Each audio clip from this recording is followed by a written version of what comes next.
So hello students, आज हम discuss करने वाले हैं हमारे माइक्रो इकोनॉमिक्स का चैप्टर प्रोड्यूसर इक्विलिब्रियम का पार्ट सेकंड। ऑलरेडी हमने पार्ट फर्स्ट डिस्कस किया, तो हमने डिस्कस की थी उसकी कंडीशन कि एक प्रोड्यूसर इक्विलिब्रियम में कब होता है। तो चलिए शुरू करते हैं आज का टॉपिक। मेरा नाम है रवि कश्यप और आप देख रहे हैं आईटी क्लासेस की 95 प्लस सीरीज।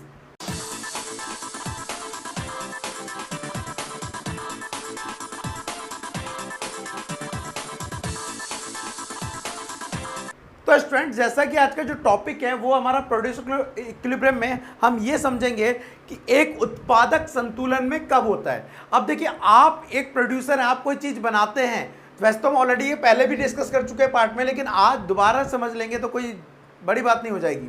देखिए हो क्या रहा है, तो कंडीशन के लिए पहली चीज़ मैंने बताई थी आपको, MC बराबर होना चाहिए MR के लिए। अगर प्रोड्यूसर उत्पादक संतुलन में है तो पहली कंडीशन MC किसके बराबर होना चाहिए, MR के। और दूसरी कंडीशन थी कि अगली स्टेज पे MC ज़्यादा होना चाहिए MR के। ठीक है, पहली चीज़ तो हम ये निकालना सीखेंगे आज। और दूसरे बाद हम निकालेंगे पाई का मतलब यहाँ पे होता है प्रॉफिट निकालना। और आपको बता दूँ, प्रॉफिट निकालने का जो फॉर्मूला होता है वो होता है TR माइनस TC। अब समझो, आपको बेसिकली यहाँ पर MR और MC चाहिए अभी किसके लिए, MC और MR अप्रोच से उत्पादक का संतुलन निकालने के लिए। तो अगर आपको कोई भी वैल्यूज़ दी है उसको पहले कन्वर्ट करिए MR और MC में। अब सबसे पहले बात करते हैं AR। हमें AR दिया और Q दिया है, सो वी नो दैट अगर TR निकालना है तो उसे AR इंटू Q करके निकाला जा सकता है, जस्ट बिकॉज AR का फॉर्मूला होता है TR अपॉन Q। तो हमें अगर TR चाहिए तो ये इससे क्या हो जाएगा, मल्टीप्लाई हो जाएगा। सो हम इसे निकाल के TR निकाल लेते हैं। 7, 14, 21, 28, 35, 42, 49। ठीक है, अभी मैंने ये TR निकाल लिया, टोटल रेवेन्यू कैसे निकाला, मैंने Q को AR से मल्टीप्लाई कर दिया तो मेरा आ गया TR। कई बार ऐसा हो सकता है AR की जगह आपको P दिया हो तो भी आप ऐसे मल्टीप्लाई करके निकाल सकते हैं। ठीक है, नाउ हमारे को TC ऑलरेडी गिवन है, अच्छी बात है, और TR निकल ही चुका है। अब TC की हेल्प से हम निकालेंगे MC और TR की हेल्प से निकाल लेंगे हम MR। ठीक है, सो सबसे पहले TC से निकालते हैं MC। देखिए 1 से स्टार्ट है तो पहला 8 का 8 रहेगा, 8 में से 15 में से 8 गया 7, 22 में से 15 गया अगेन 7, 28 में से 22 लेस करेंगे it's 6, 33 minus 28 which is 5, 40 minus 33 7, 48 minus ये 8 हो गया। ठीक है, नाउ हमारा क्या आ चुका है, यहाँ पर MC आ चुका है। अब हम TR की हेल्प से क्या निकाल लेते हैं, MR निकाल लेते हैं। तो पहला 7 का 7 आ गया, इसको लेस करेंगे 7, अगेन लेस 7, तो मेरे हिसाब से ये सारा 7 7 आएगा। ये केस भी उसका है जब प्राइस क्या हो, कांस्टेंट है। अब कंडीशन की मैं बात करूं तो देखो, एक कंज्यूमर इक्विलिब्रियम में कब होता है, जब MR MC बराबर हो। तो देखो यहाँ पर एक कंडीशन ये है A और एक कंडीशन है ये B, दोनों में ही MR और MC, या कह लो आप MC और MR दोनों बराबर हैं। लेकिन आप देख रहे होंगे कि हमें प्रोड्यूसर के इक्विलिब्रियम की, उत्पादक के संतुलन की एक शर्त पूरी नहीं करनी होती है, 2 शर्त पूरी करनी होती है। तो पहली शर्त तो हो रही है यहाँ पूरी, लेकिन दूसरी शर्त में देखिए होना क्या चाहिए, MC बढ़ना चाहिए। एक मिनट, कुछ गड़बड़ हो सकती है, चेक कर लेते हैं।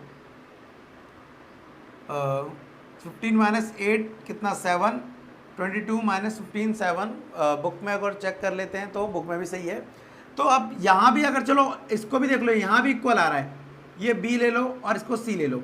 अब 3 जगह ऐसा हो गया जहाँ MR और MC एक दूसरे के बराबर आ रहा है, लेकिन देखो इस वाली कंडीशन बेकार हो गई। रीज़न क्योंकि अगले स्टेप पे MC नहीं बढ़ रहा है उसकी तुलना में।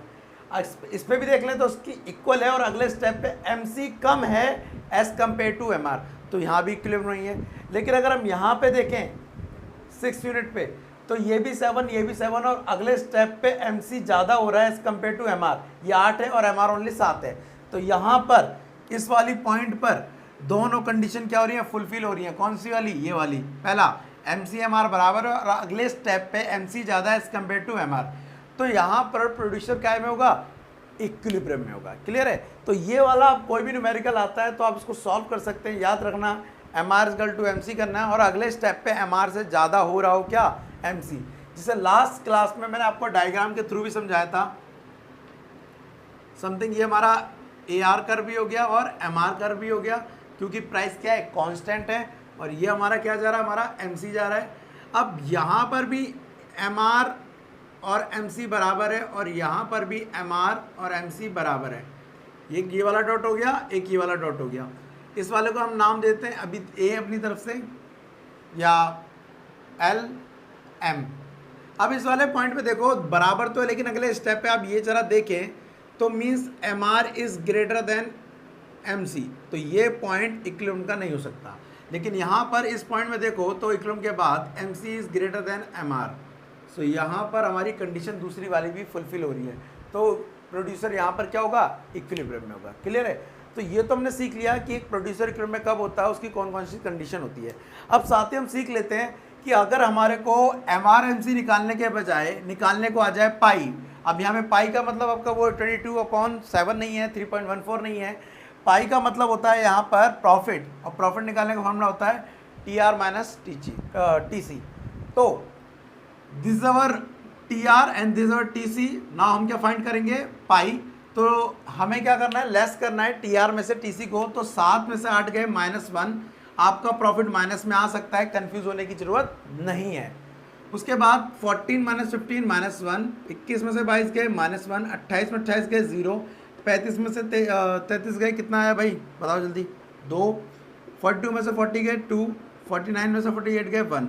सो इस तरह से आप प्रॉफिट की कैलकुलेशन भी कर सकते हैं by the using formula pi T R minus T C. ठीक है, तो ये कुछ बेसिकली देखो, इसमें कुछ ज़्यादा है नहीं समझने के लिए।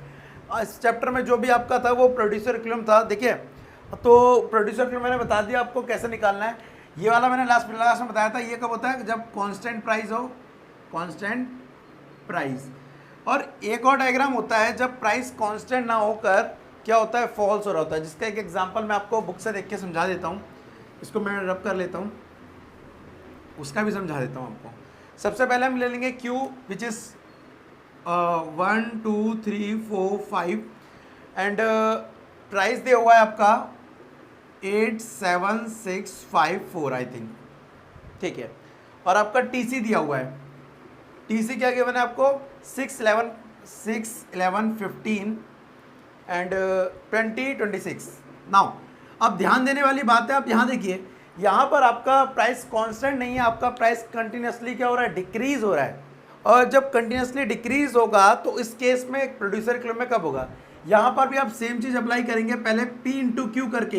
वी नो दैट TR का फॉर्मूला होता है P इंटू क्यू। सो हम निकाल लेंगे यहाँ पर TR 8 14 18 20 और 20। नाउ TC भी हमारे पास, TR भी है। सबसे पहले हम MC निकाल लेते हैं इससे। 6 में से 11 में 6 गए 5 4 5 एंड 6। नाउ MR निकाल लेते हैं इससे। 14 माइनस 8 इट्स 6 4 2 0। अब यहाँ पे देखो, ये वाले पॉइंट पे क्या हो रहा है, MR MC के बराबर है, और नेक्स्ट पॉइंट पे कंज्यूमर किस में है, MC ज़्यादा हो रहा है एज कम्पेयर टू MR। तो यहाँ पर हमारी ये दोनों कंडीशन फुल दोबारा से क्या हो गई, फुलफिल हो गई।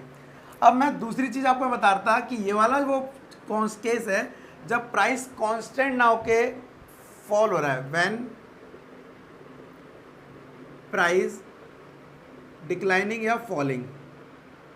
जब क्वांटिटी बढ़ती है ना, तो आपने देखा होगा कि कई बार हम जब ज़्यादा खरीदते हैं तो वो हमारे लिए प्राइस कम कर देता है, वही चीज़ है केस।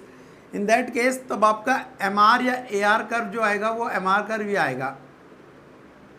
ये हमारा क्या है, MR कर्व, और हमारा जो MC है वो ऐसा आएगा तब भी। अब देखो तब भी ये इसको कट कर रहा है यहाँ पर, इसको यहाँ कट कर रहा है, ये पॉइंट A, ये पॉइंट B। अब इस पॉइंट पे MR बराबर है MC के, सही बात है, लेकिन इस वाली सिचुएशन में दोबारा दूसरा कंडीशन फुलफिल नहीं हो रही है, कौन सी, कि MC is greater than MR। तो यहाँ पर प्रोड्यूसर A पॉइंट पे इक्विलिब्रियम में नहीं हो सकता। वहीं पार्ट B की बात करें, देखो तो इस पॉइंट पे पहले तो MR किसके बराबर है, MC के बराबर है ही, और इसके बाद ये देखो जरा, ये MC ज़्यादा हो गया एज़ कम्पेयर टू MR, तो प्रोड्यूसर किस में हो जाएगा, इक्विलिब्रियम में हो जाएगा। तो इसमें से अगर कोई भी आपका केस आए, ध्यान रखना कांस्टेंट है तो उसको आप स्ट्रेट लाइन बनाएंगे just parallel to the X axis. और अगर ये क्या है प्राइस डिक्लाइन हो रहा है लगातार, इन दैट केस आप क्या करेंगे, इस जो MR की लाइन है उसको आप डाउनवर्ड स्लोपिंग एक लाइन बना देंगे और MC यू शेप में बना देंगे। जहाँ पहले कट कर रहा है वहाँ पे इक्विलिब्रियम नहीं होता, जहाँ दूसरी बार कट करेगा वहाँ पे इक्विलिब्रियम होता है, क्योंकि वहाँ पे दोनों कंडीशन फुलफिल हो जाती है। तो बेसिकली ये था फंडा प्रोड्यूसर इक्विलिब्रियम का। इससे ज़्यादा इस चैप्टर में कुछ भी नहीं है। आपको दोनों कंडीशन याद रखनी है, साथ ही न्यूमेरिकल याद रखने हैं कि MR MC निकालना, और MC अगले स्टेप पे ज़्यादा हो रहा है एज कम्पेयर टू MR। और दूसरा आपको क्या निकालना चाहिए, पाई निकालना आना चाहिए। तो स्टूडेंट्स आज के टॉपिक में इतना ही। इससे रिलेटेड अगर आपको कोई भी डाउट्स आ रहा हो तो प्लीज़ कमेंट्स बॉक्स में लिख देना, ठीक है, साथ ही ताकि मैं उसको अगली वीडियो में उसको दूर करके आपके लिए वीडियो बना सकूँ, ठीक है। तो मिलता है अगली क्लास में। आज के लिए thank you for time, bye bye.